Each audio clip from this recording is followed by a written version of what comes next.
आज हम चर्चा करेंगे काव्य दोष की।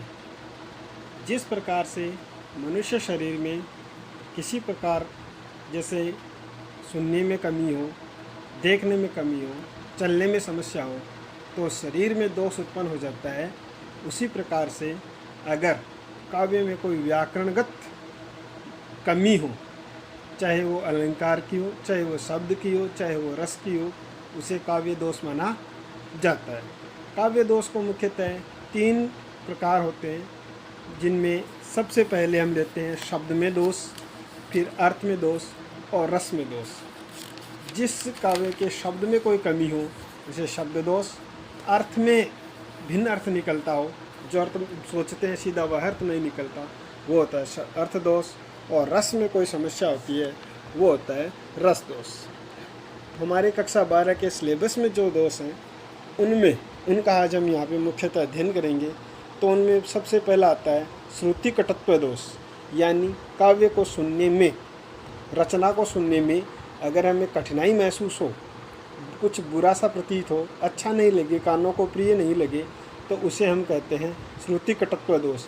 जैसे वक्र वक्र करी पृच्छ करी रुष्ट बिच्छ कपिगुच्छ, यानी सुनने और बोलने दोनों में ही कुछ अजीब सा हमें लग रहा है, इसे श्रुति कटत्व दोष कहा जाता है। दूसरा दोष आता है च्युत संस्कृति दोष, यानी वाक्य में अगर व्याकरण के अनुसार उसका विधान नहीं बनाया हुआ हो तो उसे च्युत संस्कृति दोष कहा जाता है।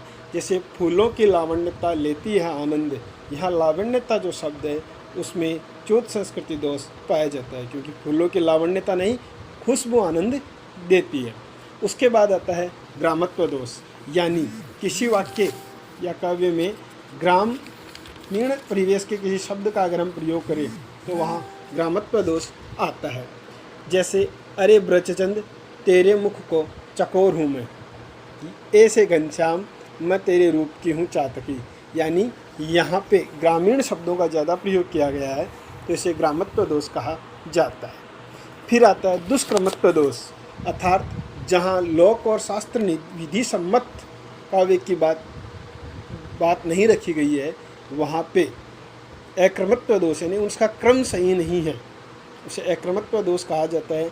जैसे नृप मोको है दीजिए अथवा मत गजेंद्र, यानी यहाँ पे घोड़े से पहले हाथी मांगने का क्रम होना चाहिए था, यानी क्रम राजा से पहले घोड़ा मांगा है, हाथी नहीं, तो यहाँ पे अक्रमत्व दोष होता है। फिर है अप्रतित्व दोष, इसमें लोक व्यवहार में न प्रयुक्त होने वाले शास्त्रीय शब्दों का काव्य में प्रयोग होने से अप्रतित्व दोष होता है, अर्थात जहाँ ऐसे शब्दों का प्रयोग हो जहाँ जो किसी शास्त्र विशेष के व्यवहार में आता है, पारिभाषिक होने से सर्वत्र प्रयोग नहीं किया जाता है, वो अप्रतित्व दोष होता है। उदाहरण के लिए हम माने विश्व में यह गोदावरी अमृतन को फल देत, यानी विष से भरी हुई गोदावरी अमृत रूपी फल देती है, ये अप्रतित्व सी बात है, असंभव सी बात है, तो इसे अप्रतित्व दोष कहा जाएगा। उसके बाद आता है क्लिष्टत्व दोष, जहाँ ऐसे शब्द का प्रयोग किया जाए जिसका अर्थ बड़ी ही कठिनाई से हमें समझ में आता है तो उसे क्लिष्टत्व दोष माना जाएगा। जैसे सारंग ले सारंग चलो सारंग पुग्यो आरे, यानी एक सारंग शब्द जो है उसका अर्थ निकालना मुश्किल है, यहाँ तो अनेकों सारंग शब्द दिए गए हैं तो उनका अर्थ यहाँ पे निकालना मुश्किल हो रहा है, इसलिए इसमें क्लिष्टत्व दोष माना जाता है। फिर है पुनरुक्त दोष, जब अर्थ की पुनरुक्ति, जब वही बात दोबारा से रिपीट होती है, पुनः कही जाए, उसे पुनरुक्त दोष कहा जाता है। जैसे दृश्य बड़ा रम्य मुंजु मुंद और मनोहर रहा है।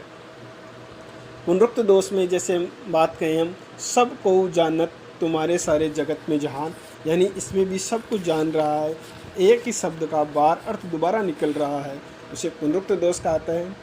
फिर आता है न्यून पदत्व दोष, जिसमें वाक्य में किसी एक शब्द की कमी रह जाती है, उसे न्यून पदत्व दोष कहते हैं। जैसे पानी पावक प्रभु जो असाधु त्यों साधु, यहाँ पानी पावक पवन और प्रभु साधु असाधु के सम्मान व्यवहार करते हैं, कवि कहना चाहता है, किंतु सम्मान व्यवहार शब्द को यहाँ पे छोड़ दिया गया है। फिर आता है अधिक पदत्व दोष, यानी जहाँ पर शब्द रचना में किसी एक पद को ज़्यादा प्रयोग में ले जाता है, उसे अधिक पदत्व दोष कहा जाता है। जैसे पुष्प पराग से रंग कर भ्रमर करे गुंजार, इसमें पुष्प शब्द है उसको व्यर्थ माना गया है, क्योंकि पुष्प भ्रमर जो है वो पुष्प के प्रगार पर ही भ्रमर करता है, अर्थात भंवरा जो होता है वो पुष्प पे जो मधुप लगा होता है उस पर ही गुंजन करता है। फिर आता है हतव्रत दोष, जब छंद के नियमों के अनुसार वर्ण मात्रा का पालन नहीं किया जाता है या उसमें यति भंग हो जाता है तो उसे हत प्रज्ञा छंद भंग दोष कहा जाता है। तो आज हम चर्चा करेंगे काव्य दोष की। जिस प्रकार से मनुष्य शरीर में किसी प्रकार जैसे सुनने में कमी हो, देखने में कमी हो, चलने में समस्या हो तो शरीर में दोष उत्पन्न हो जाता है। उसी प्रकार से अगर काव्य में कोई व्याकरणगत कमी हो, चाहे वो अलंकार की हो, चाहे वो शब्द की हो, चाहे वो रस की हो, उसे काव्य दोष माना जाता है।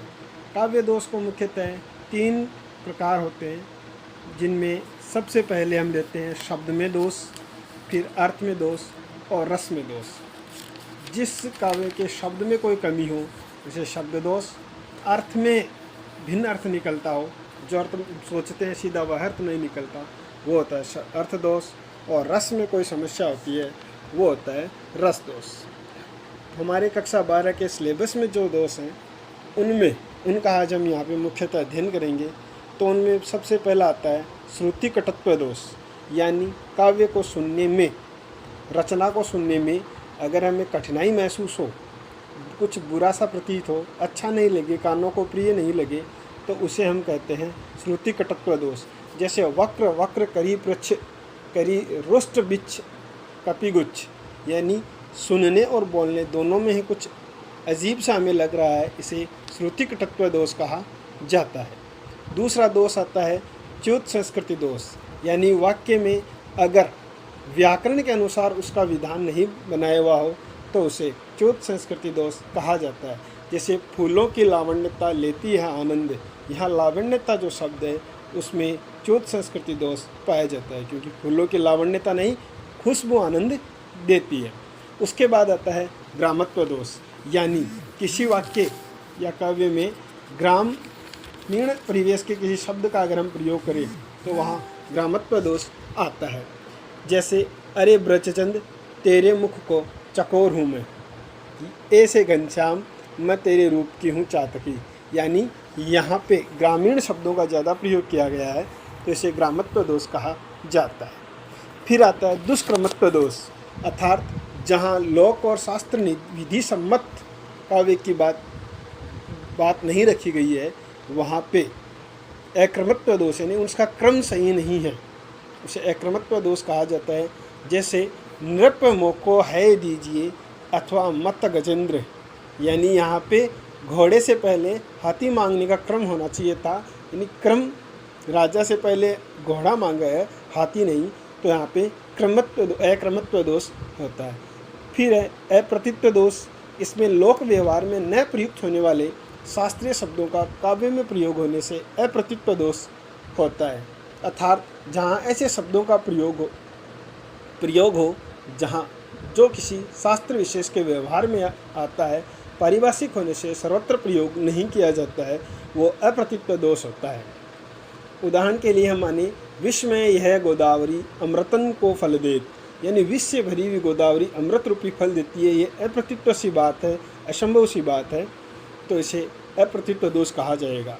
उसके बाद आता है क्लिष्टत्व दोष, जहाँ ऐसे शब्द का प्रयोग किया जाए जिसका अर्थ बड़ी ही कठिनाई से हमें समझ में आता है तो उसे क्लिष्टत्व दोष माना जाएगा। जैसे सारंग ले सारंग चलो सारंग पुग्यो आरे, यानी एक सारंग शब्द जो है उसका अर्थ निकालना मुश्किल है, यहाँ तो अनेकों सारंग शब्द दिए गए हैं तो उनका अर्थ यहाँ पे निकालना मुश्किल हो रहा है, इसलिए इसमें क्लिष्टत्व दोष माना जाता है। फिर है पुनरुक्त दोष, जब अर्थ की पुनरुक्ति, जब वही बात दोबारा से रिपीट होती है, पुनः कही जाए, उसे पुनरुक्त दोष कहा जाता है। जैसे दृश्य बड़ा रम्य मुंजु मुंदर और मनोहर रहा है।